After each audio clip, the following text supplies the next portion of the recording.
Welcome to the second set of presentations as part of Haag-Streit 2026 edition of Biometry Focus Month. Your host tonight is Thomas Beutler. I'm the International Product Manager for Biometry with Haag-Streit.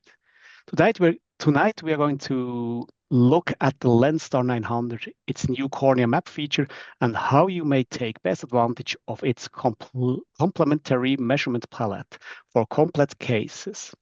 I would like to welcome two world-leading cataract surgeons to provide you with first-hand information on the Lenstar 900 in daily clinical practice. We start this session with Dr. Warren Hill. Dr. Hill is the founder and head of East Valley Ophthalmology, a private practice in Mesa, Arizona. Dr. Hill devoted most of his incredible career to challenging anterior segment surgery and the mathematics in intraocular lens power calculations. He's best known for his work in helping physicians around the world to obtain accurate IOL power calculations for their patients. His websites are some of the most popular IOL power calculation resources in ophthalmology, with nearly 500,000 visits per year. Dr. Hill has also published extensively, has been a visiting professor for grand rounds at many institutions, and is an adjunct professor of ophthalmology in Case Western University. Today, Dr. Hill is providing us with first-hand clinical experience on the new cornea map feature of the Lenstar. Warren Hill, thank you very much for joining us today. The stage is yours. Okay, so what we're going to do today is talk about biometry and keratometry using the new iSuite software for the Lenstar 900. And one thing I think anybody who owns a piece of Haag-Streit equipment knows is that, this is a company that's continually committed to finding ways to make what we do better. And, the old tire joke is that if you buy something from Haag-Streit, it's perfect and it lasts forever. And Haag-Streit is continually improving, its products and making it so that we as surgeons can do a better job. And I'm going to start with some of the basics about the iStar, or the Lenstar rather, and then we're going to walk through some of the enhancements. So just as a reminder, the axial measurements for this are really just world class. The central corneal thickness, anterior chamber depth, lens thickness, and axial length. And same with the white light measurements, our white to white pupil size and position of the pupil. The 32-point infrared keratometry is probably one of the strongest features of any biometer that's made, and anybody that owns a Lenstar knows that, because for toric IOLs and other types of things, it's a very high density measurement, and it just does a beautiful job.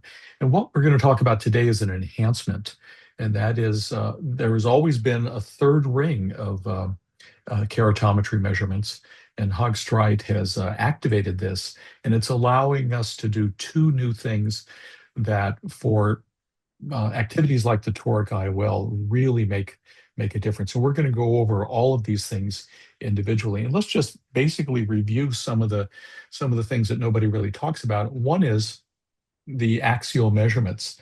The amount of detail and the accuracy of the measurements is really quite remarkable. This is our central corneal thickness, anterior chamber depth, lens thickness, vitreous cavity, and that's our optical axial length as opposed to ultrasound. And that would be the retinal thickness right there.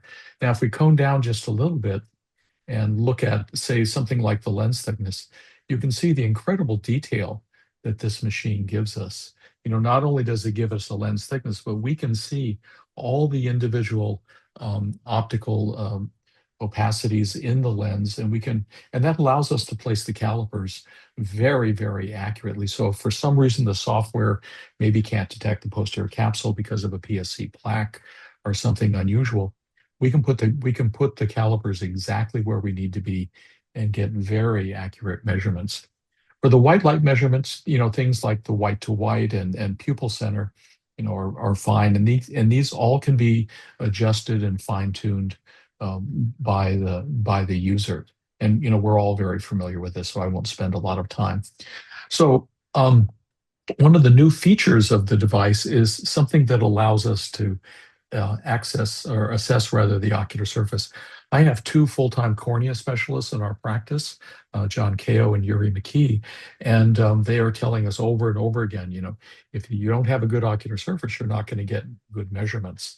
So the underlying thought from the point of view of biometry is that a measurement is only as accurate as our understanding of really what it represents. And just to keep things in perspective, for a 21 diopter lens, a 1 diopter keratometry error at the corneal plane is a 1 diopter error at the spectacle plane, but a 1.5 diopter error at the plane of the IOL.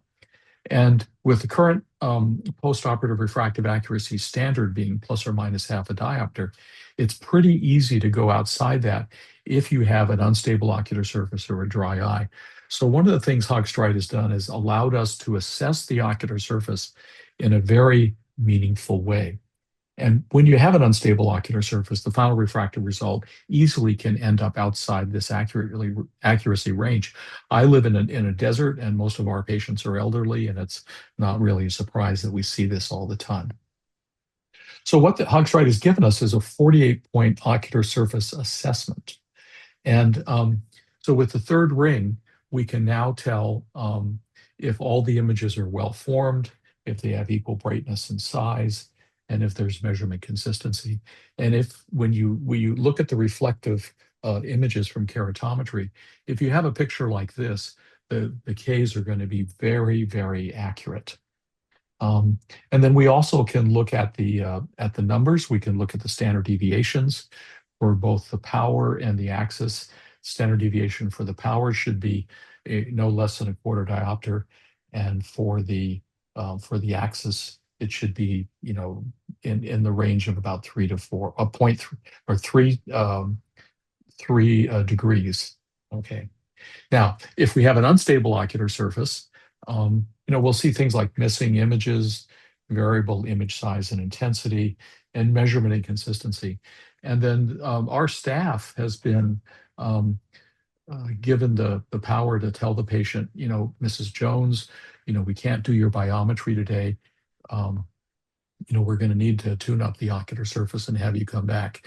And what we started doing is for 1 to 2 weeks prior to biometry, we have these patients do warm compresses to release the lipid-rich meibomian gland secretions, and also frequent artificial tears, so that when they come in for biometry, they have a tuned-up ocular surface, and we get really good measurements. So for something like this, we're going to have measurements they're going to see wide variability. So measurement number 4 and 5 here, that's more than a 1 diopter error for those two measurements.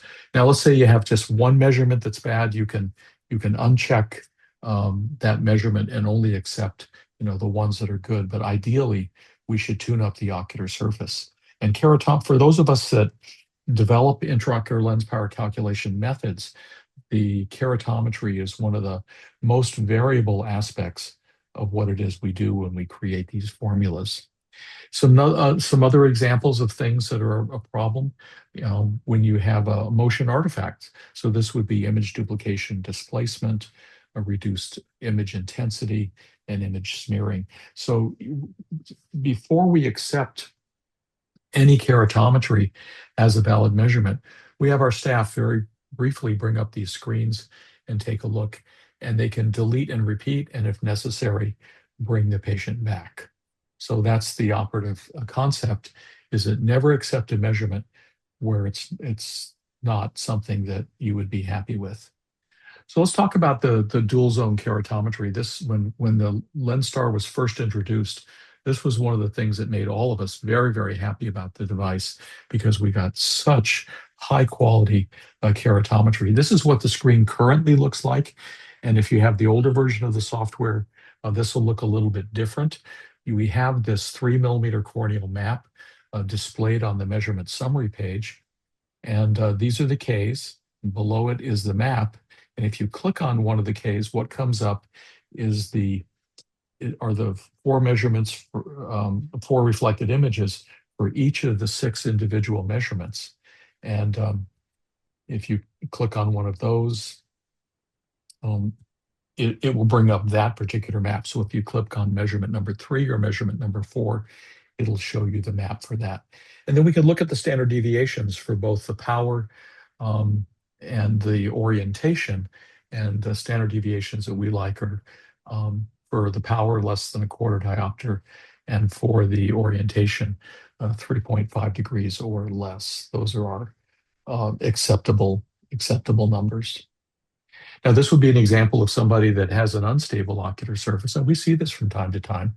Um, and what the software does is it puts a caution symbol next to any poor quality measurement. So measurement that comes back looking like this, you would need to delete and repeat, or have the patient come back after they've tuned up the ocular surface. So this shows motion artifact, unequal intensity, missing images, and smeared images. So obviously this would be a biometry that we would not accept. So let's talk about the new cornea map. This is very exciting. And what it does is it brings together a number of concepts that we've developed over time. Our office was one of the original phase 3 FDA study sites for the Alcon toric. And we've been putting in torics enthusiastically, for more than 20 years. And the lessons that we've learned from that are kind of incorporated into this new cornea map, and I'm really excited to share these with you. So the last version of the iSuite software had 32 LEDs. The new version has 48 LEDs activated, and that was in May. And then it also generates an axial curvature map. And the reason we look at the central 3 degrees is that's the part that matters for the toric IOL. What's going on at 10 or 12 degrees, 10 millimeters rather, out in the periphery is really not important for the toric IOL. And the nice thing is that really no hardware changes are necessary. This is all built into your device, and the software just activates some pre-existing hardware. Now, the other thing that's kind of fun is that it draws the steep meridian and the flat meridian for you. And for years, we taught that you would print out an axial curvature map, get out your ruler and a pencil, and draw a line through the corneal vertex in the center of the 2 astigmatic lobes. Well, this actually does it for you, and it's a nice method for validation that I'll go into in just a minute. So the other thing we're finding is that this is very, very robust. So on the left is a standard Placido topographic axial curvature map, and on the right is the axial curvature map with the iStar. And if we look at the central 3 degrees, we can see that we can easily identify the steep and the flat meridians. And when we're doing a toric IOL, we're looking at a number of very fundamental concepts for toric IOL candidacy. The first is the astigmatism regular? Is it symmetrical? And can we identify the steep and the flat meridians? And I'll go into this in a little bit more detail in a minute. But you can see, compared to looking at the center of an axial curvature map, this gives us the information that we actually need to make toric decisions. Here's somebody else with perhaps an unstable ocular surface. We're looking at the equivalent of the central 3 millimeters. And then this would be our information that comes from the Lenstar. So for those of you who have a practice that has a big interest in toric IOLs, this tool is really a godsend. It really simplifies what it is we do in the clinic. So let's go through some details about how we use this for toric planning. And as I mentioned, for the toric, the central cornea is really our main area of interest. I really don't care what's going on at 11 or 12 millimeters in the periphery, unless they have something like pellucid marginal degeneration. So here's a little bit more detail, and we'll start on the left here with a regular axial curvature map from a regular topographer. And what we want to know is the power distribution suitable for a toric IOL? And again, we're looking at the central 3 millimeters. And ideally, the astigmatism should be regular and symmetrical. By regular, what we mean is we can draw a line through the corneal vertex and the center of the 2 astigmatic lobes. That's regular astigmatism. Symmetrical astigmatism means that we have a similar power on either side. An example of highly asymmetric astigmatism would be something like keratoconus. And then irregular and asymmetric astigmatism, yes, we can do toric IOLs, but that's a completely different discussion that we don't have time for today. And these are maps from my patients, and everything I'm showing you here is not from Haag-Streit, it's from me. It's from my own practice. So we've been using this for quite a while. And this is what with the rule astigmatism looks like. Here's oblique astigmatism, and here's against the rule astigmatism. There's really no question as to what the steep meridian is for these patients. So that makes one of the fundamental decisions for a toric IOL very easy to do. So going along, again, we're looking at the 3 millimeters. What's the orientation of the steep meridian? We have our line through the corneal vertex and the center of the two astigmatic lobes, and we look to see where it intersects the axis scale in the periphery. And this is the steep meridian. This can only be the steep meridian, actually. And so it's really nice. Before we even made a lot of other decisions, the biometer has made that decision for us. And then do both methods show a similar steep meridian? So does the axial curvature map from the Lenstar line up with keratometry? And here we have an axial curvature map where the device has drawn the line for us, and we can see that it lines up with what the reflective keratometry tells us.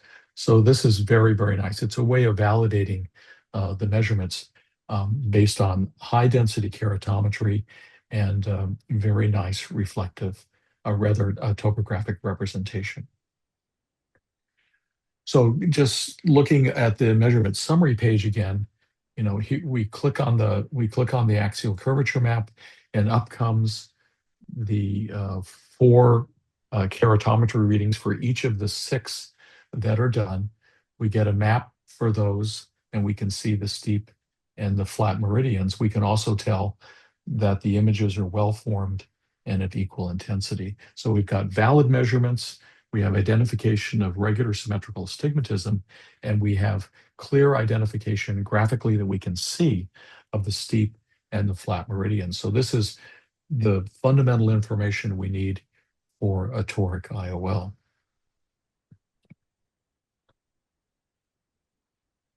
Okay, and what if we have an unstable irregular ocular surface? And many patients, again, who are elderly, especially those that have had various forms of refractive surgery like radial keratotomy or some of the older early generation forms of LASIK, can have really unbelievable irregular surfaces. And one of the things that we found when we were doing some of the initial testing of this was the axial curvature map, concentrating on essential information, is very robust. In fact, it's even better than our axial curvature maps from a standard topographer. So here's a regular, this would be the Atlas topographer. Obviously, this person has an unstable ocular surface.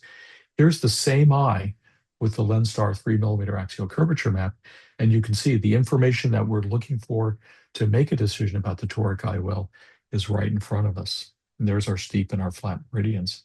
Here's another case. This person doesn't have some corneal disease or a Saltzman's nodule. What they have is an unstable ocular surface. And again, looking at the Lenstar 3 millimeter axial curvature map, we have a lot of the information needed to make decisions about a toric IOL. And just another example, same thing, unstable ocular surface in an elderly patient. Here we have the information we need to make decisions about a toric IOL. And just one last example, same thing. So the axial curvature map for the Lenstar is actually, we found in the setting of an unstable ocular surface, to be more robust than what we were getting with our regular topography. So let's put all the information together for toric planning. What we have is high density reflective keratometry that, in my opinion, is really the best in the business. And this is one of the things that made the Lenstar so very popular, was that the Ks were just so good at showing our steep and flat meridians along with the power difference. We have the ability to validate the ocular surface. So what this tells us is when we have an ocular surface that looks like this, our measurements are going to be good. And if we have an unstable ocular surface, it's time to stop and kind of rethink things, optimize the ocular surface. And what do they say? You measure twice and you cut once. So we don't want to proceed with bad measurements. And then we have our friend here, the axial curvature map, showing us regular and symmetrical corneal astigmatism and a graphic way of identifying the steep and the flat meridians that correlates with reflective keratometry. So this is all good stuff. So basically, in summary, we have highly accurate axial measurements. Never been a question. The device is world class. All the white light measurements that we normally need. The high density autokeratometry is still the best in class. I don't know of another topographer that does a better job than this. We now have 30% more topographic measurement points by the activation of that third ring, and we can assess the quality of the ocular surface very quickly and very accurately. And one thing that was just an absolute pleasant surprise that we've relied on a lot now is we have these very robust, high resolution 3 mm axial curvature map. And we get the steep and the flat meridians displayed and validated. This is, for those of you who already have the Lenstar, this is a really nice upgrade to an old and trusted friend that we all have depended on, for many years. So what's the whole point? Well, surgeon confidence and patient happiness, and that's the whole point. We want to be confident in what we do, and we pass that confidence on to our patients by having very, very happy outcomes. So this is my take on the new software, and we're really enjoying using it. Thank you. Thank you very much, Warren. As mentioned earlier, we're going to address the questions at the end of the webinar sessions. So thank you very much. It's a beautiful presentation. Sure. For the second presentation today, I would like to welcome Dr. Stephen Safran. Dr. Safran is into solo practice ever since 1992 after he finished his cornea fellowship at Duke University. He currently practices in Lawrenceville, New Jersey, and has a special interest in complex cataract surgery, lens exchange, endothelial corneal empathy, and iris repair, but also performs a broad range of other demanding ophthalmic surgery cases every day. He has written many peer-reviewed articles and has been a cataract editor in iWorld. He is well known as a prolific writer in Caranet and the ASCRS cataract list server. His YouTube channel has over 200 videos on complex anterior segment cases all over the world, is watched many times and also used in many teaching programs.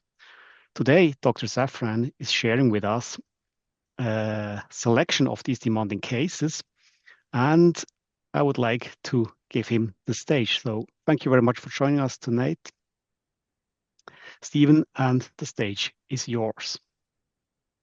Okay. All right. Well, I'd like to talk about complicated case management with the Lenstar 900.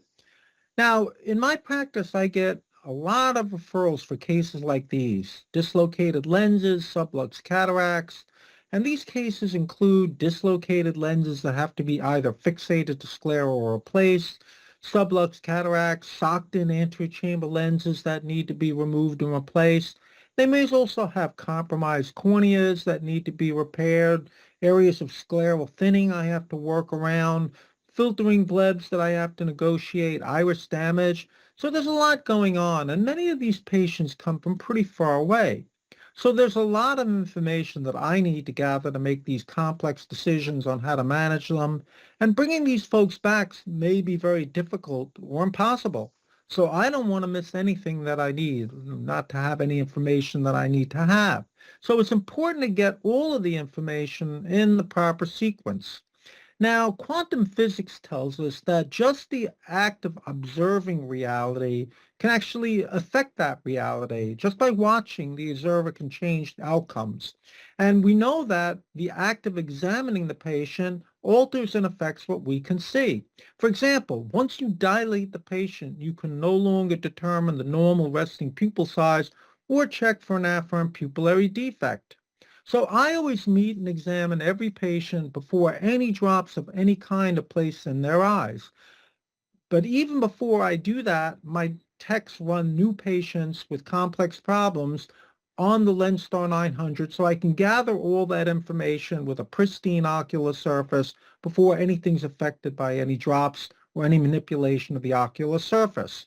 We want to get all this data gathered before the ocular surface is disturbed by the exam, and if we don't get it at the beginning of the visit, it may not be possible to get it done accurately at the end of the exam. And there's a tremendous amount of data gathered that I can review right from the beginning to gain insights about the patient's situation from all the stuff that I get from the Lenstar. So let's look at some of this data. The Lenstar 900 gives us extremely accurate keratometry, 32 data points at 1.65 millimeters and 2.3 millimeter optical zones. And I was actually coming out of an IOL Master 500, which had only 6 data points at 2.3 millimeters. The Lenstar, by comparison, has 32 data points at 2 different optical zones, and this compares, and I think, much better than the IOL Master 700, which has only 18 data points for Ks. And so I really believe, and I know Warren agrees with me, that the Lenstar Ks are just the best in the business, and that's what really separates it, I think, from the other biometers.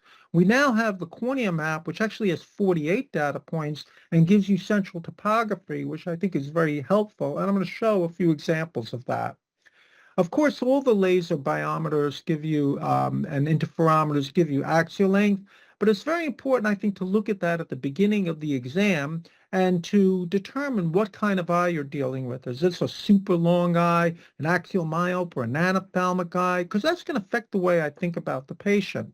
Pachymetry, it gives you central pachymetry, and that can be very helpful, especially if there's a big difference between the two eyes. If it's very thin or very thick, you want to get a look at that. And anterior chamber depth, I think, is very helpful to look at, because if you see any asymmetry, that might be a hint or a clue to some zonular weakness on one side. It gives you pupil size, which can be helpful, white-to-white measurements, which can be useful. For example, if you have a very large white-to-white, like 14 millimeters, that might be a clue that the patient has an anophthalmos, or if it's 9 millimeters microcornea. And then you give angle kappa, which is the difference between the pupil center and the visual axis, and the angle alpha, which is the iris barycenter image, the difference between the iris center and the visual axis. And that's very useful information as well. So this is the iris barycenter, which is the equivalent of angle alpha. It's the difference between the center of the limbus and the visual axis. This red cross is the center of the limbus, and the first Purkinje image is the visual axis, and it gives you both X and Y coordinate differences. And then the pupil barycenter is equivalent to angle kappa, the difference between the center of the pupil, which is the red cross, and the first Purkinje image, which is the visual axis. And I can show you how we can use this. Here's a patient unhappy. They have a multifocal lens in the right eye, and they're referred to me unhappy with that lens. And if we look at the pupil barycenter image, which is angle kappa in the left eye, we see these X and Y numbers. And Jack Holliday says, ignore the minus sign and add these two. If you have an over 0.6 millimeter value, that patient's probably a poor candidate for a multifocal lens. And that's exactly what this patient has. And that might give you a little clue why this patient's not doing well with the multifocal in the right eye. So let's look at a few cases and review some of these cases, how I use the Lenstar in my practice. Here's a 76-year-old patient referred with bilateral Panoptix lenses placed 6 months earlier. Very happy with the vision of the right eye, but he feels the left eye is just off and blurred at all ranges. He's just not happy with it. So I refract him carefully, and he has similar refractive outcomes in both eyes. If you see here, the right eye, this is the right eye, and this is the left eye, they're pretty close. And even though I refracted his left eye to 20/20, he just doesn't feel like he sees as clear in that eye as the other eye. And even in a trial frame, the vision just seems blurry in that eye relative to the other eye. His OCT is normal, the cornea is clear, the posterior capsule clear. He's been treated for dry eye, but there's no improvement. And the lens looks, on exam, it looks very well centered. But really, is it? So when we look at the pupil barycenter image, what we see is that there's the center of the pupil, there is his first Purkinje image, that's his visual axis, and that's the center of the lens. And we get a few of these images, and we see that in all of the images, the patient's not looking through the center of the lens. The lens is decentered relative to the visual axis. And you can see in all of these images, we see the same thing. Patients actually looking through the first diffractive ring rather than the center of the IOL. So we're going to want to try to fix this surgically. Now, how do we calculate the new lens? Well, normally I would refract the patient, look at the old IOL power, and plug it into the Barrett RX or another regression formula to calculate the new lens based on the refraction of the old IOL. But that really doesn't work for a decentered lens because with that patient looking through that first diffractive ring, you're not really able to figure out how does that affect his refraction. So what we want to do is measure the patient de novo in the pseudophakic state with the Lenstar and plug that data into a formula. And what we find is that that 15.5 diopter panoptics the patient has actually would make him about 3/4 of a diopter hyperopic, which is exactly what his spherical equivalent on refraction is. So what we're going to do is say, okay, let's calculate a new lens, and here we want to go with a 17 diopter Technis toric lens or a similar brand. I don't particularly care about the brand, but we want to use a toric lens here of that power. But after a long discussion, the patient really wants a multifocal lens to match the other eye. So that's what we're going to try to do for him here. So here's the actual surgery here.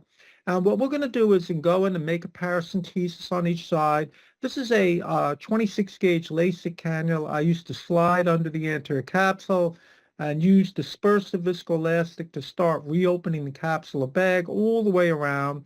Once I get the capsular bag open, I'm going to grab this haptic, and because it's socked in, it's fibrosed, I'm just going to go ahead and amputate. And because the lens is larger than the rhexis opening, I'm just going to cut the lens within the capsular bag completely in half. Now it's pretty easy for me to remove that haptic and to very gently remove this other half of the lens. I haven't had to do any aggressive manipulation here. I'm going to put a CTR in, which I'm hoping will allow the new lens to center better. I'm also going to make sure I've eliminated all adhesions between the anterior and posterior capsule out to the limbus, out to the periphery. I placed the new toric lens on the correct axis, and the next day the patient is 20/20, uncorrected, very happy. The vision is now actually better than the other eye, which has a little residual hyperopia. The IOL is dead center in the pupil, as you can see here, and a pupil barycenter image confirms that the patient is now looking through the center of the new lens. And this is, you can see the visual axis centered on the lens compared to before. And this is an interview. The problem before the surgery was my vision was blurry for distance and for close-up. How about now? Most of those problems resolved? Resolved much better now. So the vision's much clearer now? Much clearer, yes. Yeah. Yeah. All right, so then you're happy with this? Oh, yes. All right. Very happy. Great, thank you. All right, great. So that was successful, that patient. So here's another example, a patient with bilateral panoptics torics referred, unhappy with the left eye, like the last patient, but very happy with the right eye. And if you look here, you can see that in the right eye, the visual axis is in the center of the lens. And here, if you look at the left eye, the visual axis is not in the center of the lens. This lens is decentered relative to the visual axis. And so we take the patient to the OR and we find something very interesting that I did not see at the slit lamp. There is a fracture in the haptic-optic junction, and that's why this lens is decentered. You can see this is fractured, this haptic-optic junction, and it just breaks very easily with a little bit of pressure. And that is no doubt why this lens decentered. So I removed this lens in two pieces because it's a relatively small rhexis opening, remove this haptic, and I'm going to inject a new toric lens into the capsular bag, and this lens is not damaged and centers well, and this patient does very well. Here's a 73-year-old referred with an UGG syndrome. The cataract surgery was done with an 18.5 diopter ZCU 300, a 3-diopter toric lens 2 years earlier. What you can see is transillumination of the iris and pigment dispersion syndrome being caused by that. You can see this haptic is irritating the iris, and when I dilate the patient, I can see that there is an in and out syndrome. The superior haptic is in the bag, but the inferior haptic and the optic is in the sulcus, and the capsular bag is collapsed and really well fibrosed behind the optic. You can see all this white fibrosis with the anterior and posterior capsule fused. She currently reflects a +1, -1 with her 18.5 ZC300, but it's partially in the sulcus and decentered, so it's really hard to know what lens she actually needs. So here we look at the cornea scan of the cornea. This is coming off the Lenstar, and we can see that her current lens is actually on the correct axis, and that's why she's seeing pretty good with this lens, even if it's causing an UGG syndrome. So what we're going to do here is we measure her on the Lenstar, plug in her pre-op anterior chamber depth and lens thickness values that we have from the old records. And when we plug that into the Barrett formula, we see that she actually needs a 19.5 diopter ZCU 300 toric lens in the capsular bag if we can reopen the bag and put the new lens in the bag. So here I've taken the patient to the OR, and you can see this bag is really collapsed and fibrosed behind this lens, and the lens is decentered. So let's see how the surgery goes.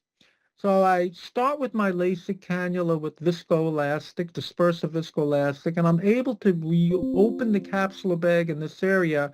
Now this haptic is in the capsular bag, so I'm going to just dial that out of the bag. The other haptic is in the sulcus.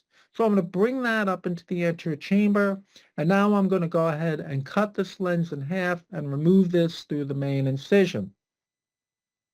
Okay, once this lens is out, I'm going to see if I can reopen the capsular bag. And the key to doing this is to do it in a manner where I open the least tenuous and fibrosed parts of the bag first, leaving the most scarred and fibrosed portion for last, because the fibrosis may be stronger than the posterior capsule. The attachment, the fibrosis may be stronger than the posterior capsule adjacent to it, and that could cause the posterior capsule to tear. So here I'm opening as much as I can until I get to the very last portion here, and I'm able to right there break that very last portion open. And now the capsular bag is completely reopened, and I can put the new lens in the capsular bag on the correct axis. And here you see me dialing that onto the correct axis. I remove the viscoelastic, and I check the axis, and everything looks good. And the next day, this patient was 20/25 uncorrected. The lens is in the bag with a nice gap between the IOL and the iris, and this patient's UGG syndrome will be cured, and she will not have to worry about future issues with glaucoma and other problems. This is a 75-year-old optician referred from Albany, which is a couple of hours away from my office. He has a 16-cut RK in the left eye, and he had a retina detachment was repaired, and then his Alcon 25.5 T7 toric dislocated onto the retina 2 years later, and he's referred to me to have that fixed. And he says to me, I was really happy with my vision with the lens in place before it dislocated. So we measure him on the left eye. The right eye is phakic, and the left eye is aphakic. And we see the cornea map tells us that this lens really should be on this axis to correct his astigmatism. Now, when we measure him on the Lenstar, what we're going to do is take the anterior chamber depth and the lens thickness from the phakic right eye and plug it into his left eye where we cannot get those measurements. And what we find is using the post-refractive Barrett formula that he actually needs a 25.5 diopter lens on the 68-degree axis. A T7 or a T6 actually would be ideal on the 68-degree axis, but his dislocated lens is a 25.5 diopter T7. So that lens would work well for him, and that's why he was happy with it. So let's see what we can do in surgery for him. Here he is on the table. I've marked the eye on the correct axis that I want to put the lens, but I'm actually going to make my sclerotomies a little bit adjacent to that to allow for the fact that I'm not going to be suturing exactly on the toric axis of the lens. So I make sclerotomies 2 and 3.5 millimeters post to the limbus and connect them with the scleral groove. And this is a 30-gauge needle with a Gore-Tex suture passed through the lumen. Here I've reached back to get the lens on the retina, which was actually upside down. I flipped it over, and now I'm going to pass that needle with the Gore-Tex suture through the haptic-optic junction, elevate the other side, pass that through the haptic optic junction, and now both sides of the lens are lassoed. I can tie that, adjust the tension, close the eye, and the case is completed. I didn't have to muck with the patient's cornea or make an incision. Day one post-op, the lens is in good position. The patient drives home to Albany and sends me this very nice text. Dr. Safran, good afternoon. I can't thank you enough.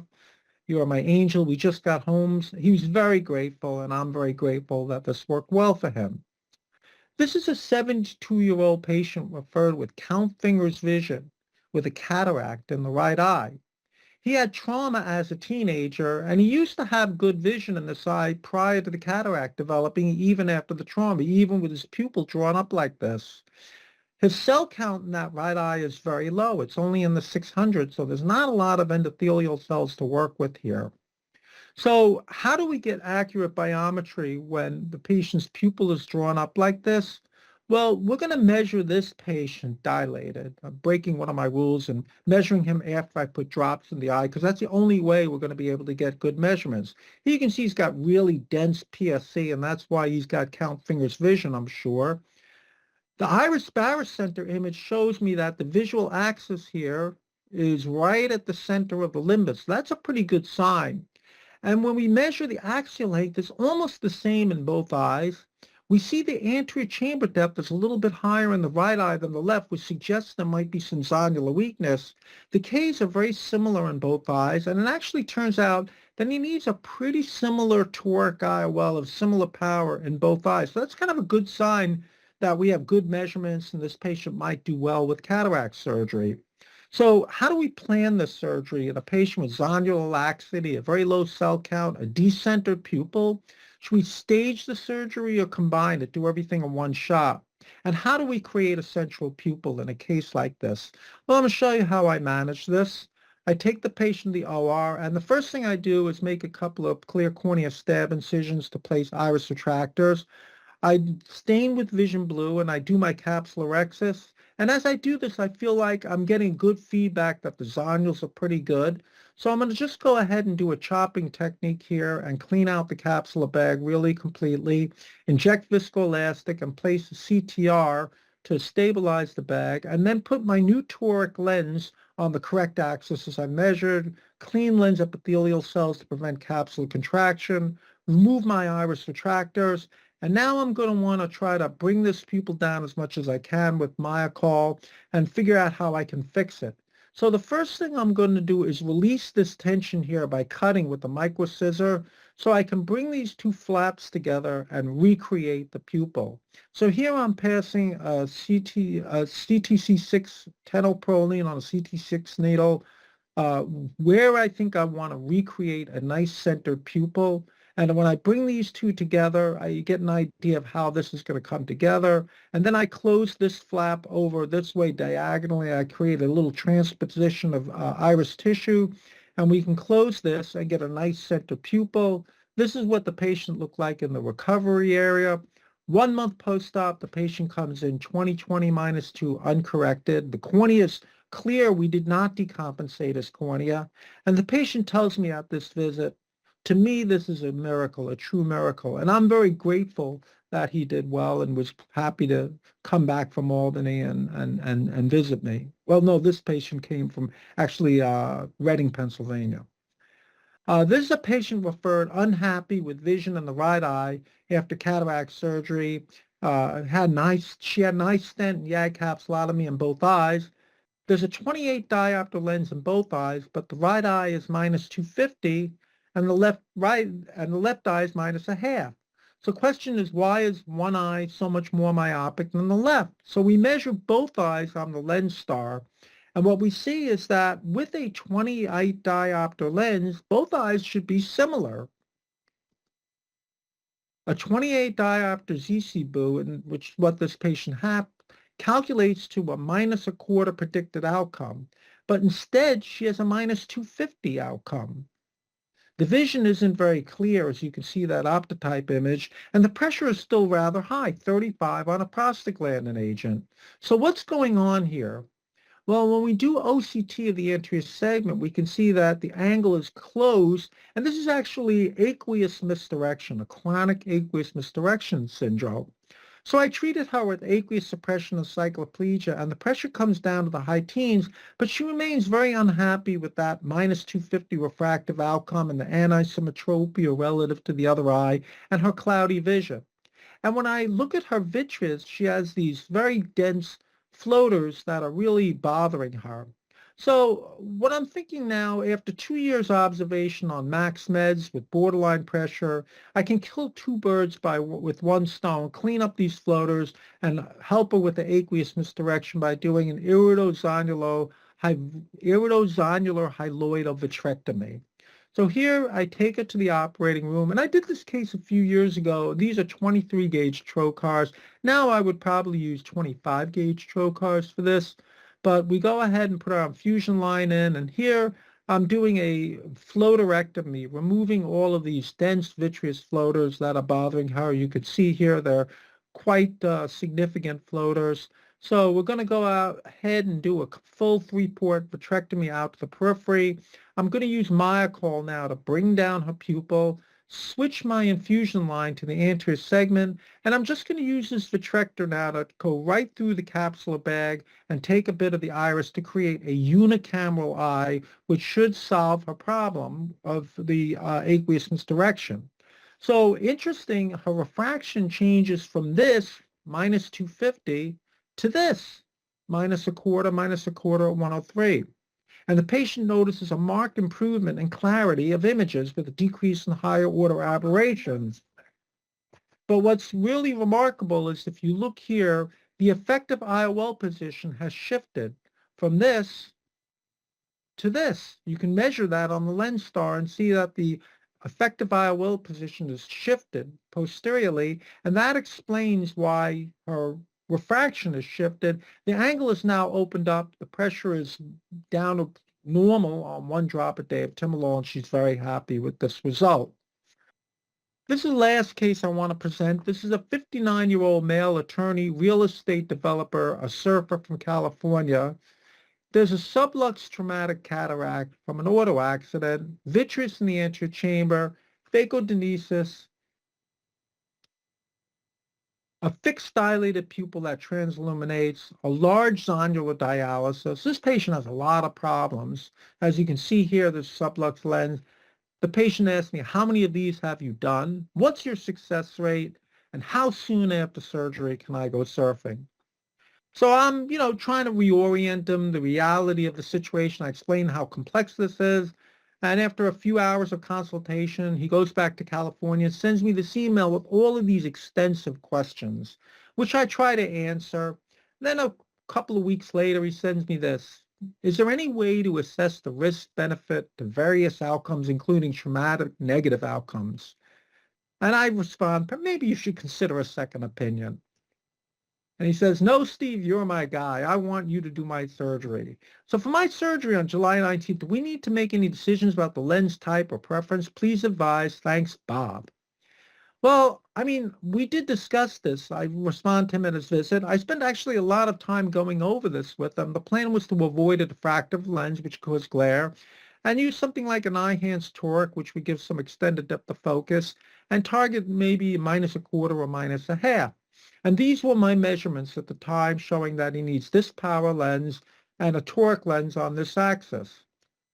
So he decided to go forward with the surgery. I bring the patient to the operating room, and I notice this. What's that? I asked him, Bob, have you had LASIK? Because that looks to me like a LASIK flap line. Oh, yeah, I remember I did way back in the 90s. Forgot about that. Is that important? Well, the patient's blocked and I'm scrubbed in. He came in from California for this surgery. He's received sedation. So now what? Should I cancel the case? Well, what I did do was break scrub, open my laptop, and I got into my Lenstar. I was able to access that offline and recalculate the patient using the Barrett post-refractive formula. And what I see is that now he needs a 20 diopter lens, and he does not need a toric lens. He doesn't need a toric lens because the posterior cornea astigmatism was corrected when he had his LASIK. So he no longer needs a toric lens. So here we are in the surgery. This patient has not received any dilating drops. His pupil is fixed and dilated. We placed pars plana trocar, stained with vision blue, then stained with Kenalog, and we can see the vitreous in the anterior chamber. So using an anterior infusion and doing posterior vitrectomy, I'm able to pull that vitreous back out of the anterior chamber and clear the anterior chamber of vitreous. Now I'll inject viscoelastic and start my capsulotomy, and we can see the lens is pretty loose. I want to center the capsulotomy on the lens, not on the limbus. So I'm going to center the capsulotomy on the lens, and now I've made paracentesis. I'm going to place capsule retractors to support the lens out to the equator. I place 4 of these, and this is going to stabilize the lens while I do my phacoemulsification. The phaco goes very well with a standard chopping technique. I go ahead and remove the cataract, remove the cortex, and now I'm going to go ahead and dilate the capsular bag with viscoelastic. And this is a Malugan modified Cioni CTR with a little pigtail eyelet that I can pass a Gore-Tex suture through. And I'm going to rotate this to the area of maximum zonular weakness, where I'm going to make 2 sclerotomies and connect those with a scleral groove and retrieve each half of the Gore-Tex suture. First this half, and then the second half of the Gore-Tex suture. And this hook over here you see is over the anterior capsule. Now I'm going to place my lens in the capsule bag and adjust the tension on this, tie this and lock it with 2 single throws, and rotate this knot into the wall of the eye. And giving a little pull, you can see the suture completely disappears under the surface of the sclera. So now I'm going to complete the vitrectomy. You can see how nice and stable this lens is. Because of that Gore-Tex suture and the sutured CTR, this is not going to go anywhere, which is important because I want to do an iris cerclage, and once I bring this pupil down, I'm not going to be able to see that or do anything with it, so I have to trust that it's really secure. So now I'm going to do my iris cerclage by wrapping around 4 or 5 times the iris around the needle in each quadrant, bring the pupil down to physiologic size, remove the viscoelastic, and the case is completed. 1 week later, the vision is 20/20 uncorrected. The eye looks very good. This is what the pupil looks like, and the lens looked like at the slit lamp. This is the refractive outcome. It's excellent, plano minus a half at 95. And now the patient sends me this very nice email. Hi, Steve. Hope you're doing well. My eye looks incredible, and it's doing fabulously well, probably even better than before the car accident. Thank you, Bob. If you have an unexpected outcome after cataract surgery, please remeasure the patient on the Lenstar post-op. There may be significant changes in Ks and sometimes even the axial length from pre-op measurements. The keratometry shifts in the post-op period are most common in post-refractive patients. RK patients will typically see transient flattening of the cornea that will lead to post-op hyperopia. It usually regresses to their pre-op measurements. LASIK patients may be labile and have unpredictable changes in the post-op period. So you really want to wait a few months to gauge their outcome. Contact lens wearers should be kept out of lenses for extended period prior to surgery. And make sure the contact lenses are out at the time of measurements, because I've had patients who were measured with their contact lenses, and when I looked at the numbers, they didn't add up, and I ask them about that and then remove their contact lenses. Axial length changes can also occur. That's more common in axial myopes, more common in Marfan's and megalophthalmos, and you may see this with post-op hypotony, a shortening of the eye leading to hyperopia, and sometimes pressure spikes can lead to axial myopia. This is an example of a case. It's a 36-year-old investment banker with a history of Marfan's and sudden loss of vision in the left eye. He had cataract surgery in California with bilateral iris sutured lenses 14 years earlier, but the lens in the left eye has dislocated onto the retina. So I went back and took that out and replaced it with a new lens, which was done with the Yamane intrascleral haptic fixation. 1 week post-op, he's 2.5 diopters hyperopic of target, though. The pressure's 19. It was never low. The lens looks good, like it's in good position. So let's go back to the Lenstar and remeasure him. These are the pre-op measurements, and you can see a 20 diopter lens should make a -1/4.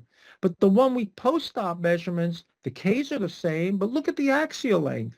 The axial length, the eye is now 1 millimeter shorter, which corresponds to a 3 diopter difference in the power of the lens that he needs. This is pre-op, aphakic, normal cornea thickness. That's the axial length measurement, 2467.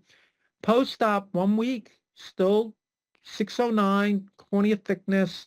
The axial length is now 23.69, down almost a full millimeter from pre-op. So we wait this out and we find 3 weeks later, he's only 1.25 diopters hyperopic. And now he's gone about halfway back to normal, 24.25, which is much closer to normal. And ultimately, this patient ended up doing fine. I've seen these kinds of shifts in other patients having complex surgery.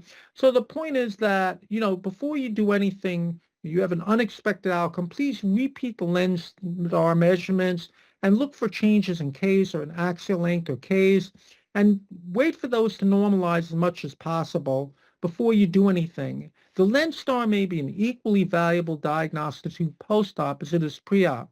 So in summary, the Lenstar gives us the most accurate K measurements for IOL surgery we have available, excellent axial length measurements, tremendous accuracy, but also a whole lot of other information that you can use to help manage these complex patients, and it's as valuable a diagnostic tool post-op as pre-op. Thank you very much for your attention. Thank you very much for your presentation and for sharing these really, really important and demanding cases with us. Thank you. So we are now at the end of the session. Let's have a look at the Q&A section, what came in the meantime. So one question was there, how do you measure post-op refraction after entering a multifocal IOL? You use an autorefractor or do you use subjective refraction for this? I can answer that question. Autorefractors are basically screening tools, and you always do a manifest refraction. An autorefraction may tell you what the patient needs, but a manifest refraction tells you what the patient wants. And being able to tell the difference between the two is an art. And always go with a manual refraction. Don't cut corners using an autorefraction. Autorefraction just kind of gets you in the neighborhood. The other thing too to remember is that like extended depth of field lenses, you can eat up a lot of minus with those if you're not careful by what you're doing. So you have to have a clear endpoint with when you do the refractions. And in our practice, I refract every patient myself, and I think Steve does the same thing. And contained within the refraction is an enormous amount of information, and it's real easy to miss some things, and the things that you miss might be central to what the patient's complaint is. Thank you very much, Warren. There's another question. Can we benefit from using the Lenstar when selecting or implanting multifocals IOL? Yeah, well, keep in mind too that a multifocal IOL is more than just there's a lot more involved in a monofocal lens. And in our practice, we see a lot of patients that come to us from even different states, and I'm sure Steve does the same, where they put in a multifocal IOL and everything looks fine, and the patient's bitterly unhappy. And the first place that we go is an aberration profile. And I've tried to convince industry that an aberration profile should be one of the preoperative measurements for every multifocal lens. Keep in mind that a multifocal lens purchases the 2 or sometimes 3 focal points in the currency of contrast. If you have an incoming wavefront, there's only so much light. And if you divide it 2 or 3 times, you pay for that in contrast. And what do aberrations do? Aberrations reduce contrast. And here's an interesting exercise you can do. Remember, there are lots of different types of aberrations. There's second order, third order, fourth order. Second order aberrations is what we wear in glasses. So that would be sphere and cylinder. When you're in the operating room, focus on the limbus, like on the Palisades of Hoyt. Get them really sharply in focus. Now focus up and watch what happens. What happens is you lost contrast because you changed the second order aberration. The human visual system at at its most basic level, is a contrast detection system. That's how it works.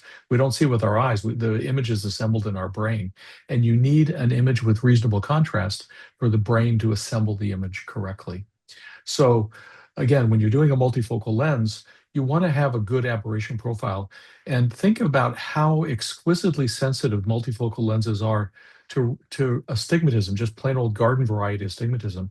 Coma, which is a third order aberration, is a form of irregular and sometimes asymmetric astigmatism, or mostly asymmetric astigmatism. And coma is a killer of diffractive multifocal lenses. So if somebody has a high coma value, say greater than 0.3 or 0.4 microns at a 6 millimeter pupil, and that's the standard for measurement, you really want to think hard about putting in a multifocal lens. And these are kind of the quiet patients that have problems that nobody seems to know why. And once you do an aberration profile, it all shows up. So and a clue to that is, say, well, are things better with a smaller pupil? Like when you're outside and oh yeah, during the day it's fine, but at night I can't see well. All aberration, the impact of aberrations is radius dependent, which means at a 3 millimeter pupil, the aberration profile is going to be completely different than at 6 millimeters. And that's why we always measure at a 6 millimeter standard. So the Lenstar doesn't do that type of aberration profile, but that's one thing you need to have. The other things, of course, is you want to screen for an ocular surface. If they have a basement membrane dystrophy or an unstable ocular surface for other reasons, it can too be a killer for a multifocal lens, because what does it do? It decreases contrast. So the whole game is about contrast for the human visual system. Perfect. Thank you very much, Warren, for this explanation. There's one last question that came in, which refers to your presentation. Basically, the question is if the software works without the T-cone. Sure, that's easy. Well, the T-cone is an add-on device, of course, and this software is meant to be without using the T-cone. Okay, so you wouldn't use the T-cone with the axial curvature map, and the two are very different. And we haven't used the T-cone for a while, just because we have other topographers, and the axial curvature map for the toric IOL gives us really useful information. But it's only at 3 millimeters. So for making decisions about aberration profiles, you need to be able to measure out to 6 millimeters. So it's a different exercise. Perfect. Thank you very much, Warren. So we are a little bit over time. Sorry for the technical issues which we experienced. So Warren, thank you. Also, Safran, thank you very much for being with us. And well, we're looking forward for the next webinar in about 1 week time. So all the best and join in the week. Thank you very much. Have a good evening. Thank you.